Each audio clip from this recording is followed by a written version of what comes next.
on these boards, I'm going to look for issues where you've got chipped corners or splits or big open knots.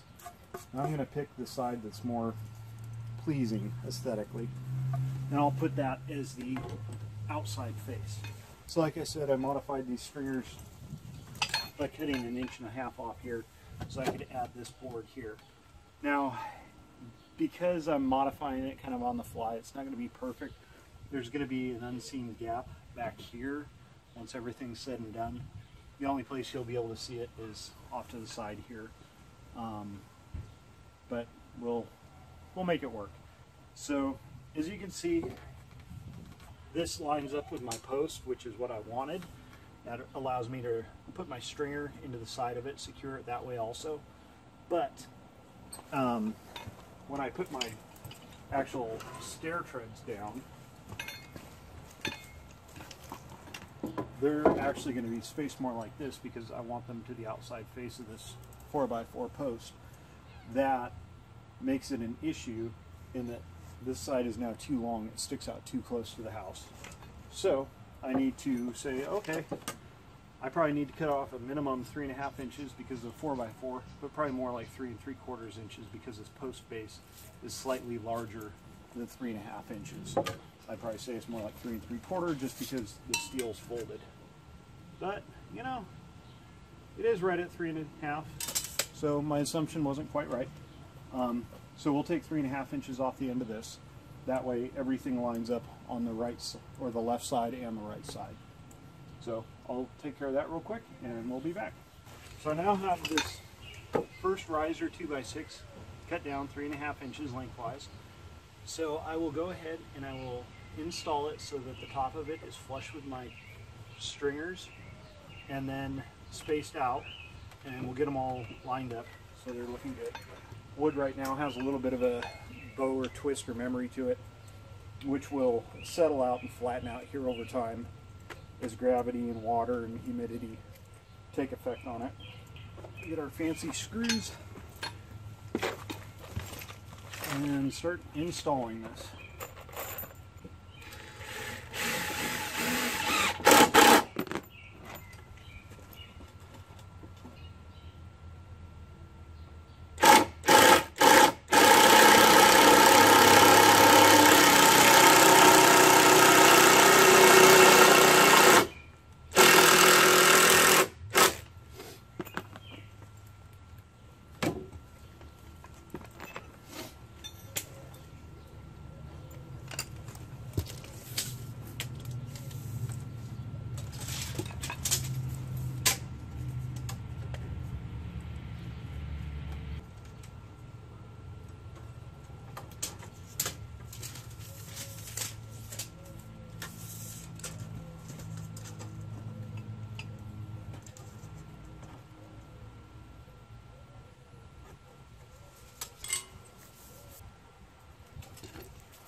So again, because these are going to stick out at 3.5 inches here, and basically be flush on the outside of this 4x4, our first board here is actually going to be more like that in proximity to this post.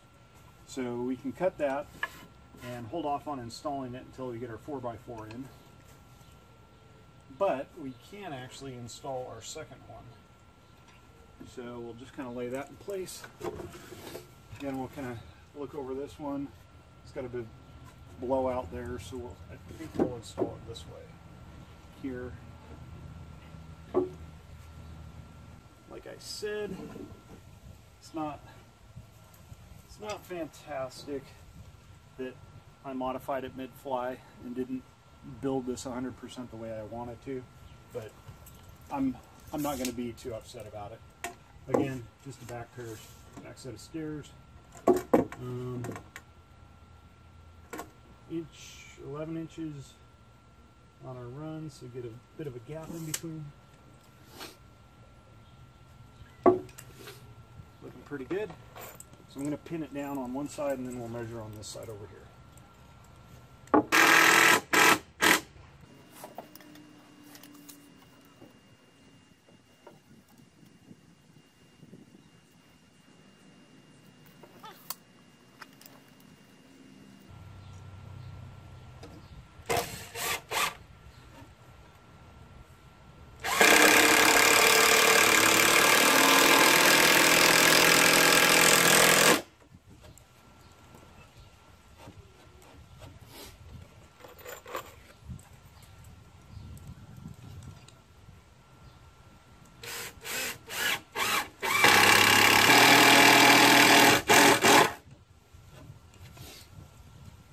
Because I, again, wasn't planning on putting vertical 2x6s, I don't have enough material to do all of it right at the moment. I'll have to go to the store and get another piece of wood to do the 2 risers. So I'm just going to use this as a spacer at the moment. I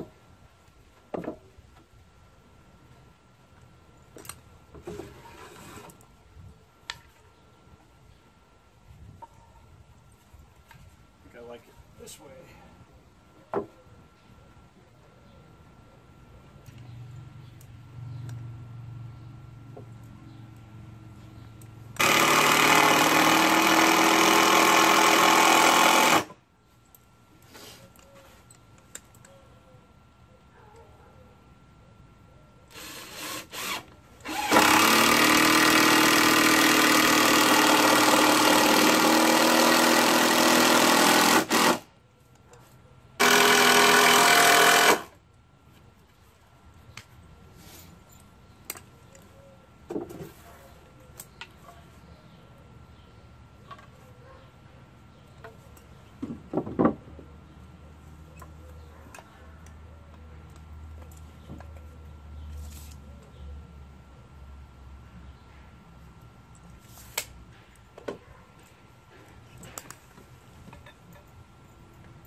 That's not too cool.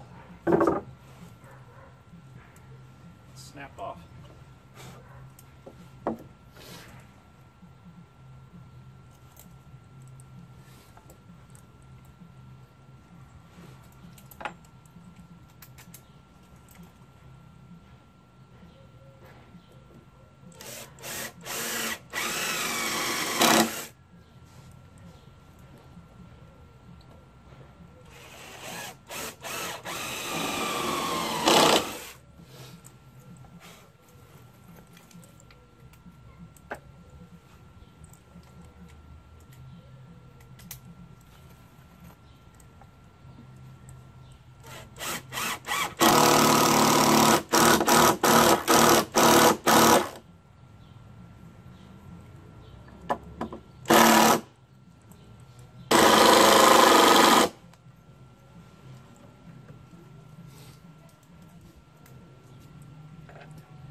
time for the 4x4.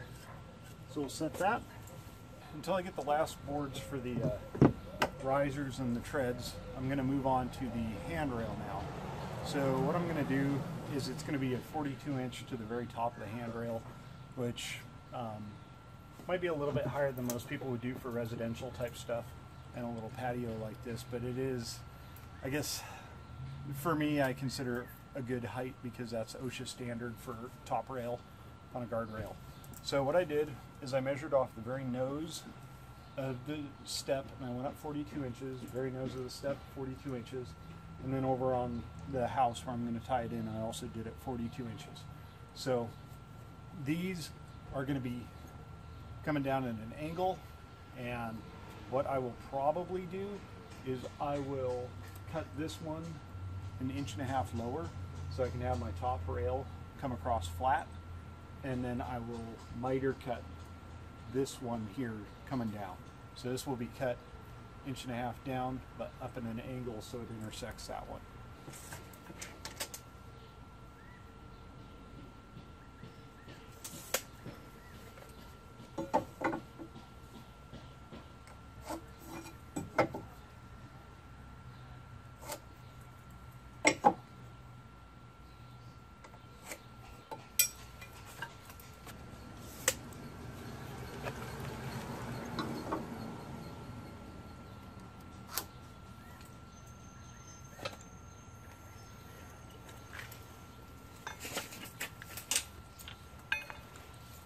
So there are a whole lot of ways to figure out angles and to measure things up. And it's great to know the math and be able to do it when you need to. But 9 times out of 10, if I can just put my level on there, or a string line, or a chalk line, or something to that effect, I'm going to get what I need. So coming across here, kind of fine tune it. So I'm going off the low point here, low point here. I'm going to draw my line. I get my angle cut, and then I'll just transfer, making sure that it continues up on this side at the right angle. You'll lose maybe a 1/16, maybe even an 1/8, depending on the radius, if you just put your square to the same level. So now that I've got it over on this side, I've got the 2 level lines across. I'll just pivot off the high point down to the low end, make that mark. So I will grab my circular saw and we will cut these off at the correct height.